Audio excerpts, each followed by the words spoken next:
Hello guys, welcome to attorney digital education. आज देखेंगे CDP child development and pedology के question important CTET के exam के लिए। तो चलिए शुरू करते हैं पहले क्वेश्चन के साथ। प्राथमिक विद्यालयों के बालकों के लिए निम्न में से किसे बेहतर मानते हैं? वीडियो अनुरूपण, प्रदर्शन, स्वयं के द्वारा किया गया अनुभव या ये सभी? चार ऑप्शन। प्राथमिक विद्यालयों के बालकों के लिए निम्न में से आप किसे बेहतर मानते हैं? तो इसका जो सही आंसर होगा वह होगा स्वयं के द्वारा किया गया अनुभव। यह आपका राइट आंसर होगा सी। अगला प्रश्न देख लेते हैं दूसरा। वाइगोट्स की बच्चों को सीखने में निम्नलिखित में से किस कारक की महत्वपूर्ण भूमिका पर बल देते हैं? वाइगोट्स की, ठीक है। तो यहाँ पर सामाजिक, अनुवांशिक, नैतिक और शारीरिक, चार ऑप्शन। और आपका जो सही आंसर है वह है अनुवांशिक। अनुवांशिक आपका राइट आंसर होगा बी। अगला प्रश्न। बुद्धि के बहुकारक सिद्धांत का प्रतिपादक है? मैकडूगल, टरमैन, थॉर्नडाइक, बर्ट, चार ऑप्शन। सही ऑप्शन है आपका इनमें से सी, थॉर्नडाइक। ठीक है, बुद्धि के बहुकारक सिद्धांत का प्रतिपादक है थॉर्नडाइक। सी आपका सही आंसर होगा। चौथा प्रश्न। बच्चों की सीखने की प्रक्रिया में माता पिता को भूमिका निभानी चाहिए? नकारात्मक, सहानुभूतिपूर्ण, अग्रोन्मुखी और तटस्थ। तो बच्चों को सीखने की प्रक्रिया में माता भूमि को किस प्रकार की भूमिका निभानी चाहिए? इसका सही आंसर है सी, अग्रोन्मुखी। आगे आकर उन्हें यह भूमिका निभानी चाहिए। पांचवा क्वेश्चन। कौन सा सिद्धांत व्यक्त करता है कि मानव मस्तिष्क एक बर्फ की बड़ी चट्टान के समान है जो कि अधिकांशतः छिपी रहती है एवं उसमें चेतन के 3 स्तर हैं? ये कौन सा सिद्धांत कहता है? गुण सिद्धांत, प्रकार सिद्धांत, मनोविश्लेषणात्मक सिद्धांत या व्यवहारवाद सिद्धांत? तो इसका जो सही आंसर है वह है सी, मनोविश्लेषणात्मक सिद्धांत ऐसा कहता है। सी आपका राइट आंसर हो जाएगा। अगला प्रश्न छठवां।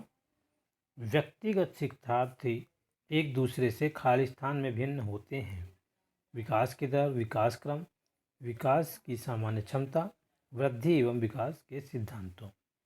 व्यक्तिगत शिक्षार्थी एक दूसरे से किस चीज़ में भिन्न होते हैं ये हमें पता करना है। इसका जो सही आंसर है विकास की दर। विकास की दर। अगला प्रश्न सातवां प्रश्न देखेंगे। निम्नलिखित में से कौन सा सूक्ष्म गतिक कौशल का उदाहरण है? लिखना, फुदकना, चढ़ना या दौड़ना? सूक्ष्म गतिक कौशल का बताइए। ए इसका सही आंसर होगा लिखना। अगला प्रश्न देखते हैं आठवां। नर्सरी कक्षा की शुरुआत करने के लिए कौन सी विषय वस्तु सबसे अच्छी है? मेरा परिवार, मेरा प्रिय मित्र, मेरा विद्यालय, मेरा पड़ोस? मेरा परिवार इसका सही आंसर होगा। नर्सरी कक्षा के बच्चों को शुरुआत के लिए मेरा परिवार जो विषय वस्तु है बहुत ही अच्छी है। अगला प्रश्न देखते हैं। बालिकाओं की लंबाई किस अवस्था में बालकों से अधिक होती है? किशोरावस्था के अंत में, बाल्यावस्था में, शैशवावस्था में, किशोरावस्था के प्रारंभ में? सही आंसर आपका बी, बाल्यावस्था में। बाल्यावस्था इसका राइट आंसर होगा। अगला प्रश्न 10वां। द्विस्थापन एवं भाषा के कूटकरण की अवस्था है?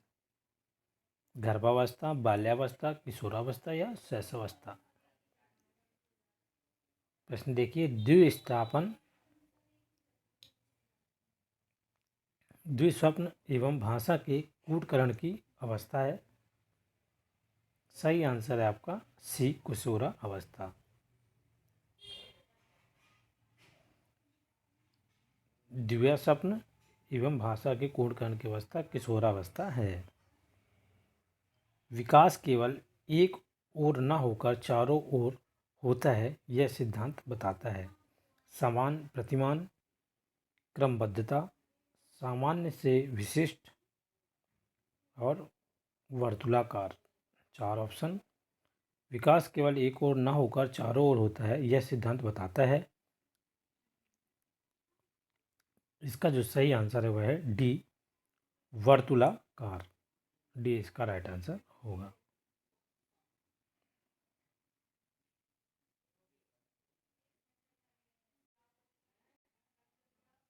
12वां प्रश्न, जन्म के समय से शुरू होता है। भय के कारण, वातावरण के परिवर्तन के कारण, पीड़ा के कारण, भूख के कारण। तो ये चार ऑप्शन। जन्म के समय शिशु क्यों रोता है? वातावरण में परिवर्तन के कारण वह रोता है, ये इसका मेन कारण है। बी।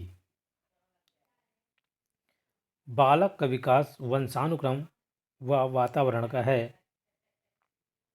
योगफल, शेषफल, गुणनफल, भागफल। बालक का विकास वंशानुक्रम व वातावरण का है।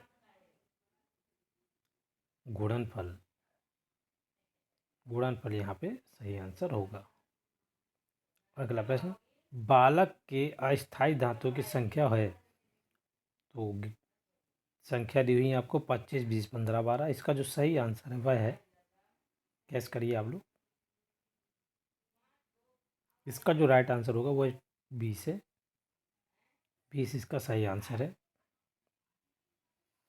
अनुवंशिकता से तात्पर्य निम्न से किससे होता है? अनुवांशिकता से तात्पर्य निम्नांकित में से किससे होता है? शुक्राणु एवं अंडाणु, डीएनए, आरएनए, गुणसूत्र तथा जीन्स, सूत्री विभाजन तथा अर्धसूत्रण। तो जिसका सही आंसर है वह होगा सी, गुणसूत्र तथा जीन्स।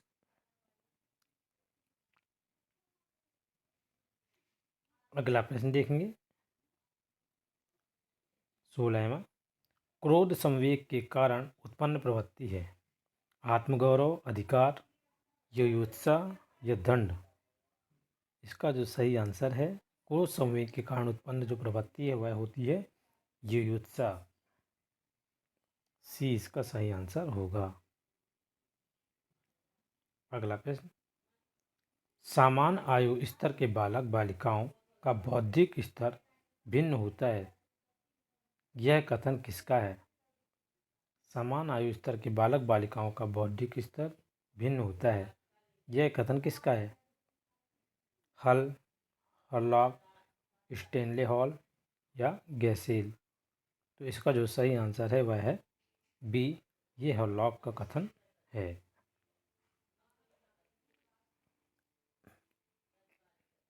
18वां प्रश्न, आत्मगौरव की भावना सर्वाधिक पाई जाती है। जन्म से 5 वर्ष तक, 20 से 40 तक, 6 से 12 और 13 से 19।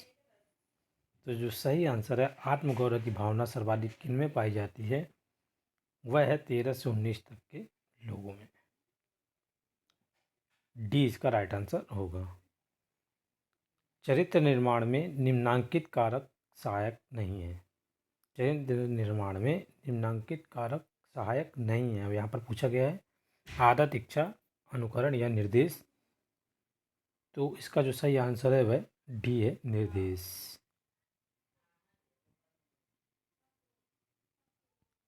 20वां प्रश्न और आखिरी प्रश्न इस वीडियो का, जिस आयु में बालक की मानसिक योग्यता का लगभग पूर्ण विकास हो जाता है वह है 14 वर्ष, 11 वर्ष, 9 वर्ष या 6 वर्ष। 4 ऑप्शन। तो वह आयु बतानी है जिस आयु में बालक की मानसिक योग्यता का लगभग पूर्ण विकास हो जाता है, तो वह आयु है 14 वर्ष। तो इस प्रकार आपका ए जो आंसर है वह सही आंसर है। ठीक है गाइज, थैंक यू। मिलते हैं इसी प्रकार अगले वीडियो में CTET की तैयारी के साथ।